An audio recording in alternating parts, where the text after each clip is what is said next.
ভালো যদি বাসতে হয় নবীকে বাসুন, ভালো যদি নবী তরানেওয়ালা, নবী বাঁচানেওয়ালা, কয় না নবী তরানেওয়ালা, নবী কয় না গজলটা খুব সুন্দর লাগে আমার কাছে। এই গজলটা আমার শিখতে হইব, আমার মন চাই গাইতে, কিন্তু সময়ের অভাবে শিখতে পারি না। এই পৃথিবীতে ভালো যদি বাসতে চাও, একজন ব্যক্তি ভালোবাসার বস্তু হিসাবে দুনিয়াতে এসেছে, সেই ব্যক্তিটা হলো নবী মুহাম্মদুর রাসূল। রাসূল হাদিস শরীফে বলেছে, লা ইউমিনু আহাদুকুম হাত্তা আকুনা আহাব্বা ইলাই মি ওয়ালিদিহি ওয়া ওয়ালাদিহি ওয়ান নাসি আজমাইন। ভালোবাসা ও ত্রুটি যুক্ত ভালোবাসা নয়। আজকে মুসলমানের সন্তান রোনাল্ডো ভক্তের পরিচয় দিয়েছো, আমার রাসূলের কলিজায় আগুন দিয়েছো।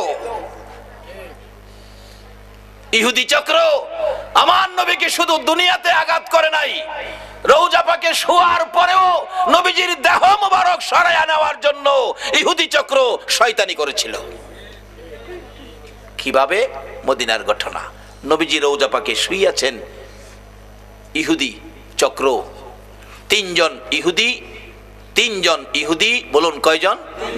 তিনজন ইহুদি একবারে সুরতে হুজুর, বড় হুজুর, টুপি দাড়ি পাঞ্জাবি, কোরআন শরীফ তসবিহ, নামাজের বিছনা সহ সোনার মদিনায় ঢুকছে। মদিনায় ঢুকে একটা বাড়ি ভাড়া নিছে, নবীজির রওজার কাছাকাছি একটা বাড়ি ভাড়া নিছে। ভাড়া নিয়ে সারাদিন মানুষের দেখায় তারা আল্লাহওয়ালা, ইবাদত করে, ইবাদত ছাড়া কিছুই করে না। কিন্তু রাত্র হলে ওই বাড়ির ঘরের ভিতর থেকে গর্ত করে করে নবীজির রওজার দিকে আগাইতেছে, নবীজির দেহ মোবারক রওজার থেকে সরাইয়া নিয়ে যাইব।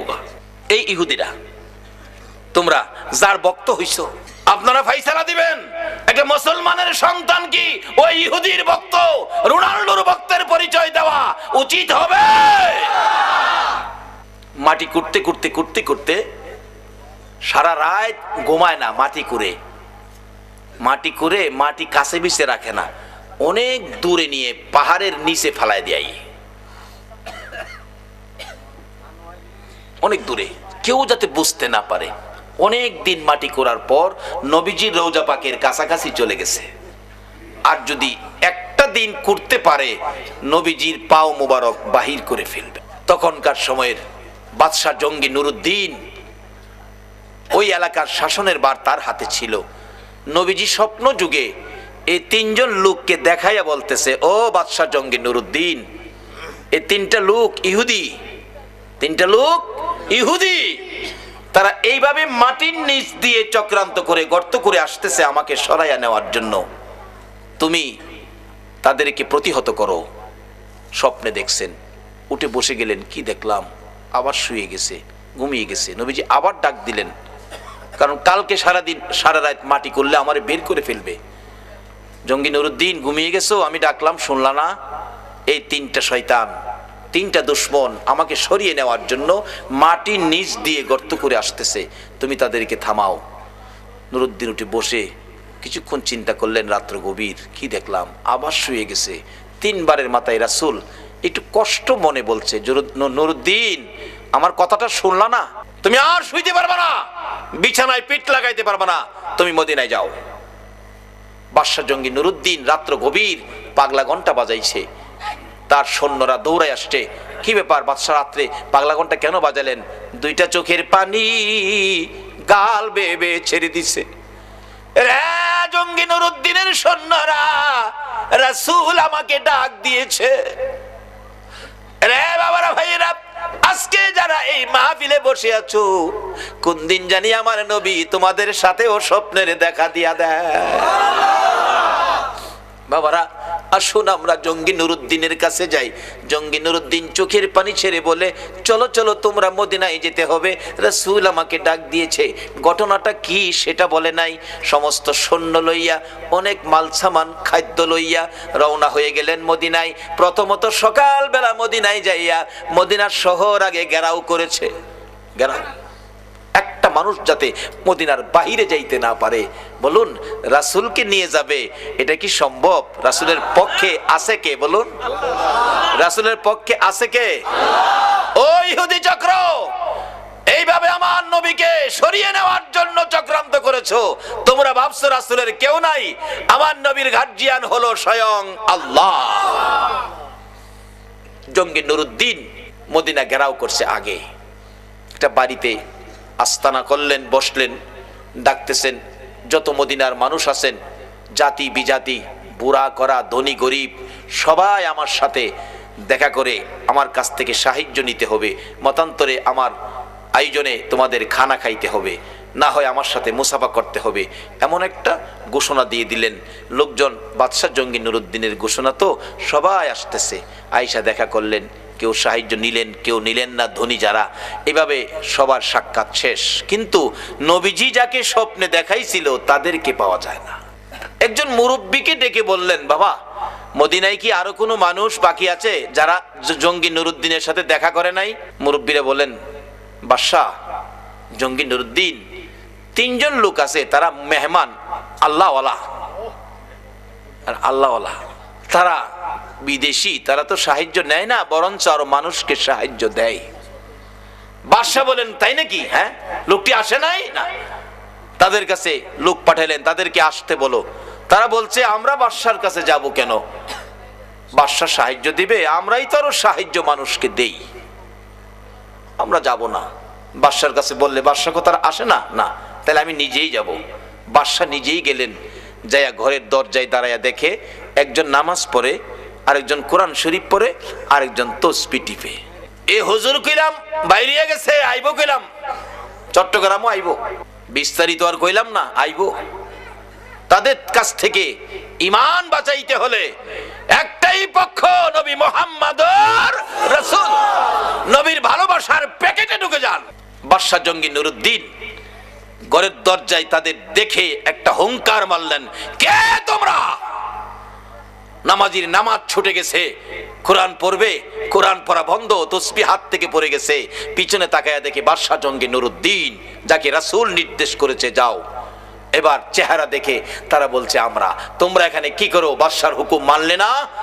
আমরা ধনী মানুষ, মানুষকে সাহায্য দেই, বাদশার সাহায্য আমরা নেই না।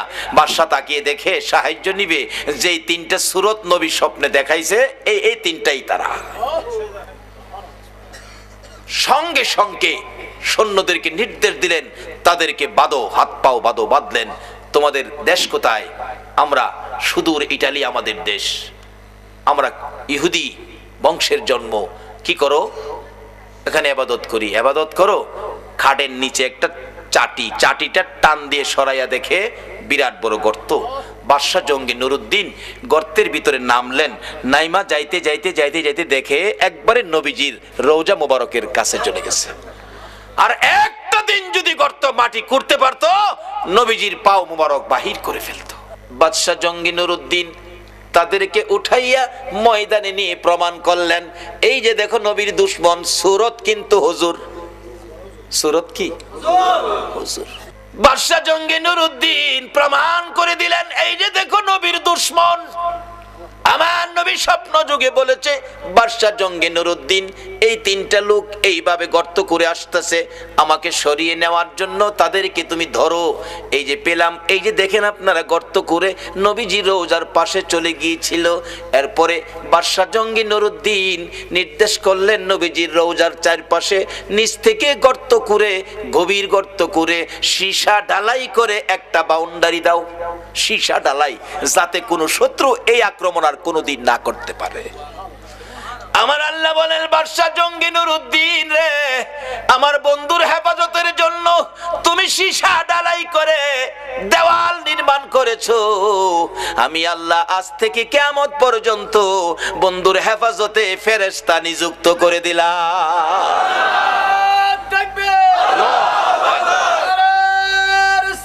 ইয়া রাসূলুল্লাহ, ইয়া গাউসুল্লাহ,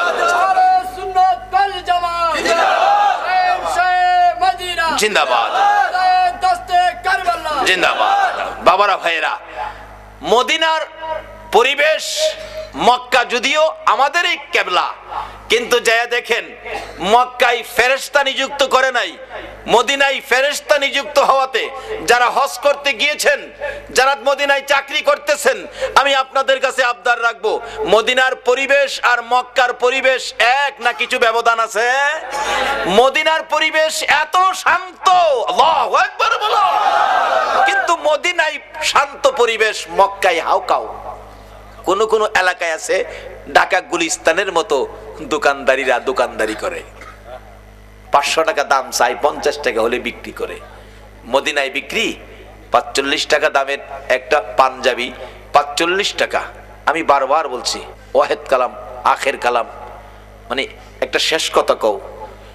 এ ডাকতেছে, ইয়া হাজি ওয়াহেদ কালাম আখের কালাম, কোনো কথা নাই, এক কথা, কোনো কথা নাই। আর মক্কায় দেখি 500 টাকা দাম চাই, 50 টাকা বিক্রি করে না। আচ্ছা, যে বেচারা এই জিনিসের আইডিয়া নাই, হ্যাঁ তো 500 কইলে মিনিমাম 300 কইব, তাইলে হেরে ঠগাইলো না? কিন্তু এই ঠগানের সুযোগ সোনার মদিনায় নাই। ওই 3 দুশমনকে 20 ফুট উঁচা করে লাকড়ি জমা করলো, 20 ফুট উঁচা করে লাকড়ির উপরে 3 নবীর দুশমনকে হাত পাও বাইদা উপরে রাখছে, নিচে দিয়া আগুন ধরাইছে। মদিনার হাজার হাজার মানুষ দেখছে নবীর দুশমনদেরকে এইভাবে আগুনে পুড়িয়ে ছাই ছাই করে দেওয়া হয়েছে। আমার আল্লাহ কয়, তোমাদের আগুনের পোড়া শেষ হয়েছে, আমার আগুনের পোড়া শেষ হয় নাই। আজকে সেই ইহুদি চক্র, রোনাল্ডোর আকৃতি তোমরা মুসলমানের সন্তান চুল রাখতে পারো না। আল্লাহ আমাদেরকে নবীর আশেক পাগল হওয়ার তৌফিক দেখ, সকলে বলুন আমিন। বলতেছিলাম কেন পাগল হবেন না? আমার নবী 3 দিন পর্যন্ত ওই সিজদায় পড়ে কান্দে। কথাটা খেয়াল আছে নি? মদিনার ছেলেরা সকালবেলা তালাশ করে রাসূল পাওয়া যায় না, মহিলারা পর্যন্ত তালাশ করে পাওয়া যায় না, মার কোলে শিশুরা পর্যন্ত মার স্তনে মুখ লাগায় না, বেড়া বকরি দুম্বাগুলো রাসূলের খবরে ঘাস পানিতে মুখ দেয় না। যুবকেরা খেলাধুলা বন্ধ করে দিয়েছে।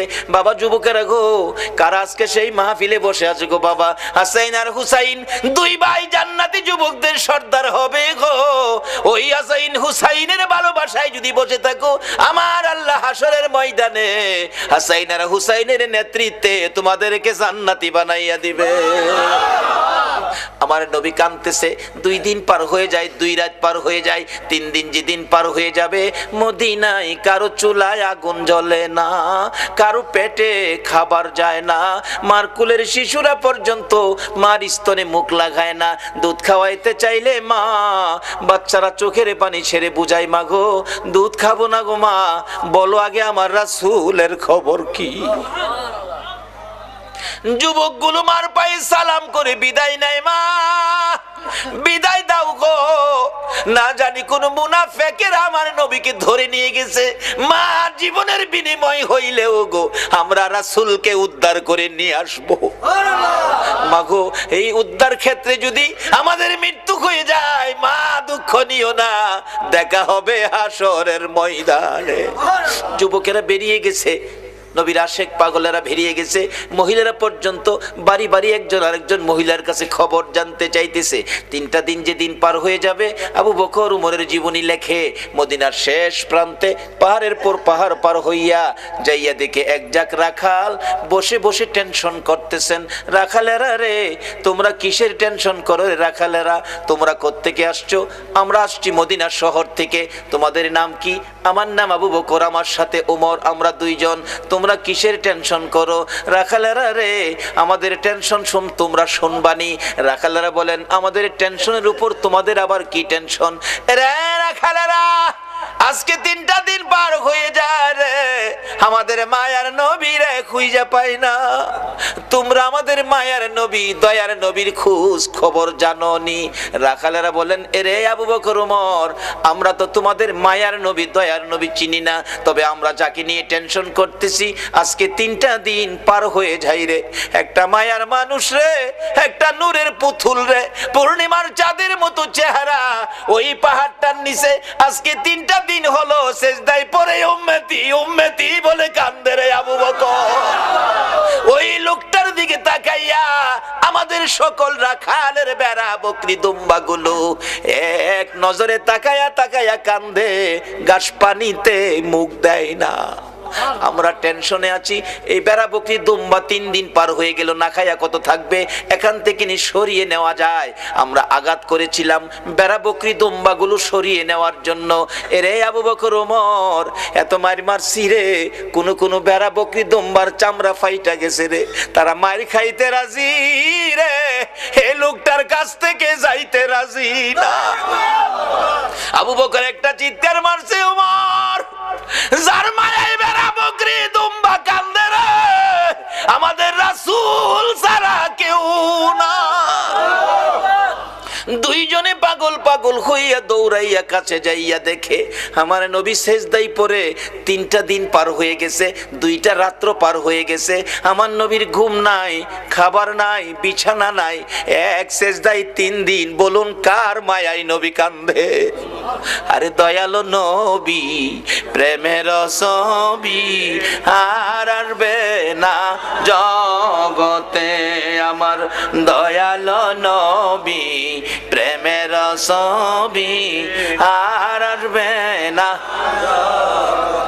হাসর দিনে উম্মত বিনে, হাসর দিনে যাবে না নবীজি বেহেশতে, দয়ালো নবী, প্রেমের ছবি আর আসবে না জগতে, আমার দয়ালো নবী, প্রেমের ছবি আর আসবে না। 63 সাল জিন্দিগি কাছে বলে উম্মতি, 63 সাল জিন্দিগি কাছে বলে উম্মতি, এখনো কান্দে শুয়ে মদিনাতে নবী, এখনো কান্দে শুয়ে মদিনাতে, দয়ালো নবী, প্রেমের ছবি আর আসবে না জগতে, আমার দয়ালো নবী, প্রেমের ছবি আর আসবে না। আমার নবী 3টে দিন পার হয়ে যায়, আপনার আমার ব্যথায় নবী কান্দে। আবু বকর পাশে দাঁড়িয়ে ডাকতেছে, ইয়া রাসূলুল্লাহ 3টা দিন পার হয়ে গেল গো, আমি আবু বকরকে বুইলা কেমনে রইলেন? আপনি মক্কা থেকে হিজরত করে মদিনায় যাবেন, 6 মাস আগে আমার কানে খবর দিয়েছিলেন, আজকে 3টা দিন পার হলো, শহর থেকে বেরিয়ে মদিনার পাহাড়ে চলে যাবেন, একটু খবর আমারে দিলেন না। হুজুর বুঝেছি, উম্মতের ব্যথা লইয়া বুঝি কান্দেন। নবী গো আর কানতে হবে না, আমি আবু বকরের তামাম জিন্দিগির নেকি আপনার উম্মতের জন্য দান করে দিলাম। আমার নবী আবু বকরের কথায় মাথা উঠাবে না, আমার আল্লাহ যদি ফাইসালা না দেয় নবী শুনবে না। ওমর ডাকলেন, আমি সব নেকি দান করে দিলাম, মাথা উঠায় না। দুইজন একজনের দিকে আরেকজন তাকায়, এরে আবু বকর। আবু বকর ডাকে, ওমর কেমনে রে নবীরে মদিনায় নেওয়া যাবে? ওমর একটা ফাইসালা দিলেন মদিনা নেওয়ার জন্য, কি করতে পারি? আসো আমরা মদিনার থেকে অনেক সাহাবী মিলে আসি নবীর দরবারে। শত শত সাহাবীরা ডাক দিলে নবী মাথা উঠাবে, সাহাবীদের জন্য নবীর অনেক মায়া আছে। এবার ডাকতেছে ওমর, এরে আবু বকর তুমি ডাক দিলা, আমি ডাক দিলাম, মাথা যখন উঠায় না রে, সাহাবীরা ডাকলে নবী মাথা উঠাবে না। এমন একজন ব্যক্তি, এমন 2জন ব্যক্তির নাম আমি ওমর বলবো, আমার মন কয় তারা ডাক দিলে নবী মাথা উঠাবে। কার কথা বলবি? আবু বকর বলতেছেন। ওমর বলে, এরে আবু বকর আমি একদিন দেখেছি মসজিদে নববীর বারিন্দায় নবীজি বসে আছে, কোত্থেকে জানি 2 ভাই হাসাইন আর হুসাইন দৌড়া এসে নবীজির গলায় ধরে ডাকতেছে, নানা গো নানা, নানা গো, মদিনার ছেলেরা ঘোড়া দৌড়াই গো নানা, আমরা 2 ভাইয়ের মন চাই ঘোড়ার উপরে উঠতে, আমরা একটা ঘোড়া কিনা দিবেননি? আমরা 2 ভাইকে ঘোড়া দৌড়াইবার সুযোগ করে দিবেননি? আমার নবী বলেন, তোমাদের বাবার কাছে মার কাছে যাও, টাকা দিলে ঘোড়া কিনা দিব। 2জন জবাব দেয়, বাবা কোত্থেকে দিবে গো নানা? বাবার কাছে বলেছিলাম, একটা টাকাও নাই। মার কাছে গিয়েছিলাম, মা বলেন চুলায় আগুন জ্বলে না। নানা তুমি দিবানি একটা গুড়া কিনা? আমরা দুই ভাইয়ের গোড়া দৌড়ানির স্বাদ মিঠাইয়া দিবানি। আবু বকর ডাকতেছেন, উমর তুমি কি দেখেছো? উমর বলেন, আমি মসজিদে নববীর বারিন্দার পাশে দাঁড়িয়েছিলাম, আমি দেখি আমার নবী নাতিদয়কে খুশি করার জন্য বারিন্দায় হামাগুড়ি দিলে গোড়ার মতো হইলে দুই ভাই নবীজির পিঠ মুবারকে চড়ে বসছে। আমার নবী গোড়ার মতো অভিনয় করে এদিকে যায় ওদিকে যায়, আবার ডাকতেছে, হাসাইন হুসাইন বলো তোমাদের গোড়া দৌড়াইবার স্বাদ মিটছিনি? আবু বকর, আমি উমর দেখেছি, মুস্কি মুস্কি হাসতেছিলাম। এই ঘটনা দেখে আমার নবী প্রশ্ন করে, এরে উমর হাসতেছো কেন? হুজুর হাসি কি ভাগ্য হাসাইন হুসাইন কত দামি ঘোড়ার উপর সোয়ার হয়েছে। আমার নবী চোখের পানি ছেড়ে দিলেন, এরে ওমর শুধু দামি ঘোড়াটাই দেখলা তুমি, যারা ঘোড়ার পৃষ্ঠে বসেছে তারা কত দামি তুমি দেখলা না? আমার নবী এত আদর করতেন হাসাইন আর হুসাইনকে। এমনি সময় উমর ফারুক ডাকতেছে, আমি দেখেছি নবী দুই নাতির দুই গালে চুমাইতেছে। খুশি হইছো নি নাতি? তোমরা দুইজন ঘোড়া দৌড়ানোর স্বাদ মিটছেনি? ও আবু বকর, আমার মন কয় এই দুই নাতি হাসাইন হুসাইন যদি না না না না কইয়া ডাকে রে, আমার নবী সব ভুলে যাবে। না না না ডাকে জবাব দিয়ে মাথা উঠাবেন। মদিনায় চলে গেলেন, খবর পৌঁছে দিলেন আলীর কাছে, আলী রে পাওয়া গেছে রে নবী রে। নবী উম্মতের মায়ায় কান্দে, মাথা উঠায় না। কার মায়ায় কান্দে? কার মায়ায়? কিন্তু আমরা কি করলাম নবীর জন্য? আমরা কি করলাম? আজকে থেকে একটা আদর্শ বাড়িতে নেন, তাহলে নবীর কান্না সার্থক, আমাদের জীবন ধন্য। বাবারা রাত্র 2 ঘন্টা হয়ে গেছে, কষ্ট হইতেছে আপনাদের? মাপ পাবেন কিভাবে? স্বপ্ন দেখবেন কিভাবে? এটাই হবে আমার শেষ কথা, যাইতেছি পিছনে। দুইজন খুশি করার জন্য নবী এই অভিনয়টুকুন করেছেন। ওমর বলেন, এই দুইজনে ডাকলে শুনবো। হযরত আলী বাড়ির ভিতরে খবর দিলেন, ফাতেমা 3 দিন পর্যন্ত কাঁদছো, আর কাঁদতে হবে না। খবর পাইছো? বাবারে পাওয়া গেছে। হাসাইন হুসাইন না গেলে আসবে না, উম্মতের জন্য নবী কাঁদতেছে। মা ফাতেমা 2টা সন্তান লইয়া গো বাবার মাতার পাশে হাজির। ফাতেমা 2টা হাত বাড়াইছে, মাবুদ গো আমার এতিম বাবা আর কত কাঁদবে উম্মতের জন্য। বাবা কাঁদতে হবে না, উম্মতের ব্যথায় 3 দিন পর্যন্ত কাঁদলা গো বাবা। আমি ফাতেমা রে, ও তুমি বুইলা গেছো গো। সমস্ত পৃথিবীর মানুষ বলতে পারো গো বাবা, আমি ফাতেমারে তো ভুলার কথা না গো বাবা। বাবা গো উম্মতের মায়াই বুঝি ফাতেমার কথাও ভুলে গেছো বাবা, আর কাঁদতে হবে না। আমি ফাতেমা কথা দিলাম আপনার উম্মতের জন্য, আমি ফাতেমার তামাম জিন্দিগির নেকি আমি দান করে দিলাম। রে মা বোনেরা, তোমাদের জান্নাতি মহিলাদের সর্দারিনী জীবনের সব নেকি যদি তোমার আমার জন্য দান করে, এই ফাতেমার জীবনী কিনা ঘরে নেওয়া মহিলাদের দরকার আছে কিনা? এটা নিত না তো। নিব ভট্টাচার্যের লেখা উপন্যাস। মিথ্যা বলছি? শিক্ষিত শিক্ষিতা যুবক যুবতী, যুবকদের রুমে ঢুকলে এই কিসিমের কিছু ভয় পাওয়া যায়। একটা যুবক রুমে আমাকে থাকতে দিল এক মাহফিলে, বালিশের কোনার নিচে দিয়ে একটা বইয়ের কোনা বাহির হয়ে রয়েছে। ভাবলাম মুসলমান যুবকের রুম, হয়তো উহুদের জমিনের কোনো কাহিনী, হয়তো নবীজির জীবনী হয়তো এখানে পাওয়া যাবে, গাউসে পাকের জীবনী পাওয়া যাবে। টান দিয়া বাহির করে দেখি বইটার মধ্যে লেখা তোমার আমার ভালোবাসা। আল্লাহর কসম করে বলছি, এই বালিশটার নিচের বইটাই লেখা তোমার আমার ভালোবাসা। তুমি কার লেখা ভালোবাসা পড়তেছো? এটা তোমার মুসলমানদের জন্য এটা শুভ লক্ষণ নয়। মাগো ও যুবতীরা, উপন্যাস পড়ে রাত্র কাটাইও না।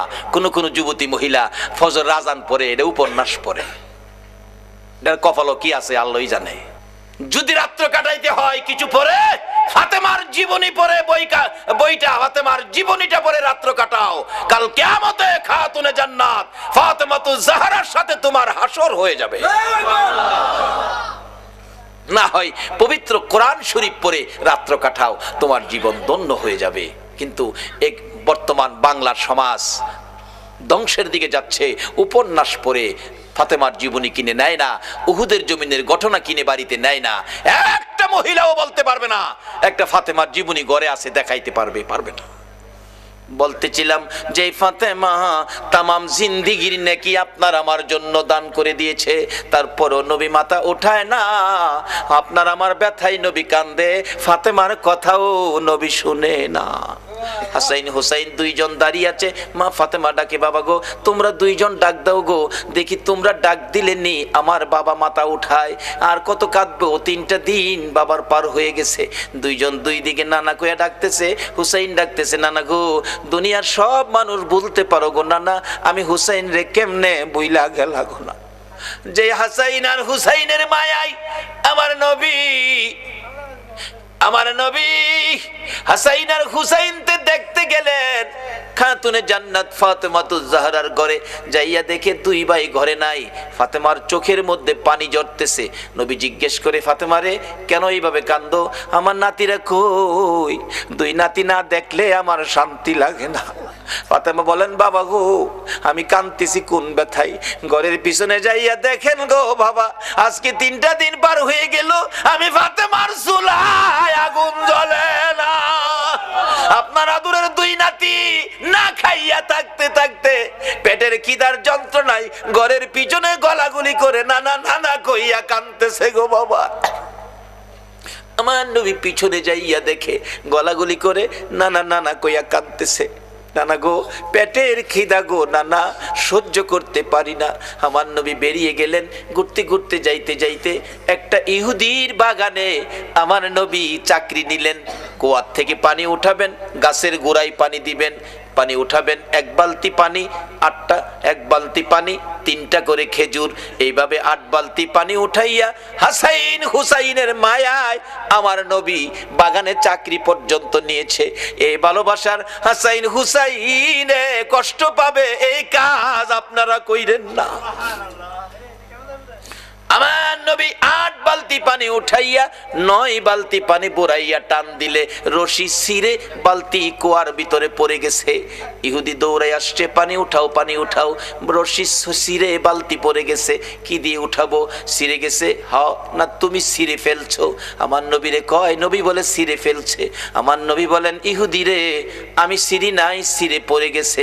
এই পর্যায়ে 1 কথা 2 কথা রাগ হইয়া নিষ্ঠুর ইহুদি, যেই নবীর চেহারায় জীবনে কোনোদিন মশা মাছি বসে না, আমার নবীর গাল মুবারকে ইহুদি থাপ্পড় লাগাইয়া দিছে। আমার নবী একটা চিৎকার মারছে, ইহুদি রে পেটের খিদা রে, আমার নাতিরা 3 দিন পর্যন্ত খায় না, আমি রাসূলও খাই নাই রে। 3 দিন না খাইয়া গালের গোশত শুকাইয়া গেছে রে ইহুদি, আমার গালে থাপ্পড় দিছস, বল তোর হাতে ব্যথা পাইছস নি? ইহুদি বলেন, কার গায়ে হাত তুললাম গো? আমি মারলাম, আমার জিগায় ব্যথা পাইছিনি। আমার নবী ডাকে, এরে ইহুদি আমার 8 বালতি পানির বিনিময় 24টা খেজুর দিবি? হ দেব, দে। আমার হাসাইন আর হুসাইন কান্দে পেটের খিদায়। 24 খেজুর লইয়া নবী রওনা হলেন, চলে যাবেন নাতিদের খাওয়ানোর জন্য। আমার আল্লাহ কয়, জিবরাইল রে আমার বন্ধুর কানে খবর দে, বলদু যেন কুয়ার ভিতর থেকে বালতি উঠাইয়া দিয়ে আসে। জিবরাইল ডাহে, হুজুর যাইতেছেন গা? বালতি উঠাইবো কে? বালতি তো কুয়ার ভিতরে সিরা পড়ছে, কিভাবে উঠাবো? কিছু তো নাই, উঠাবো কি দিয়া? জিবরাইলকে, হুজুর কিছু লাগে না, যেখানে রাহমাতাল লিল আলামিন আছে এখানে কিছুই লাগে না, আপনি কুয়ার ভিতরে হাত দিয়া বালতিরে ডাক দেন। সুবহানাল্লাহ, আসতে কইলেন? পৃথিবীর এমন কোন শক্তি আছে এই মৃত বালতি ডাক দিলে হাতে আইব? কিন্তু আমার নবীর হাতে